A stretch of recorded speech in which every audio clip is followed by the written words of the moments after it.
So I played rugby. Back home in Australia and a little bit overseas as well. And I managed to get into coaching quite young. I took on a player coaching role in Ireland, which I enjoyed for 5 years, and that sort of finished up my playing, but helped me transition into coaching full time. And more so than any individual, the game itself, I loved playing the game. I loved learning about the game. I loved looking at strategies of how to improve my own game and improve the teams that I played in. So I sort of got hooked at a young age that I was quite convinced that what I wanted to do when I finished playing was coach.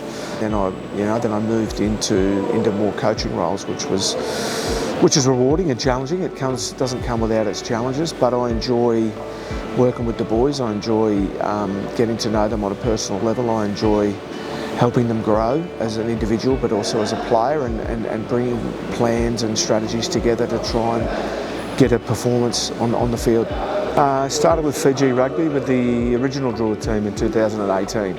Came for 3 months. I've been on and off the island pretty much ever since, across all the HPU programs, the old Fijian Drua, as I said, Fiji men's sevens, helped out with the Flying Fijians, Fijian under 20s, so been across pretty much all the HPU programs on the island since 2018. So I do defence now for the Fijian Super Rugby Drua.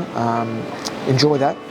It's a challenge. It's a real challenge because everything that the boys do in attack is natural and is with flair and allows themselves to express themselves individually. Whereas on the flip side for me, with my job, it's about getting the boys to understand the system and work hard together, which is good. If I was giving any advice as a coach, I think it is just to stay true to what your values and beliefs are. I think we can all get caught up a little bit in trying to coach on things that we see, but for me, with the local people that love the game, they've got the most important ingredient, which is an absolute love and enjoyment from the game. And I think that if you keep that pure in your heart and you coach for enjoyment, you coach for fun, you coach to better the group that you're involved with, then I think you're on the right track.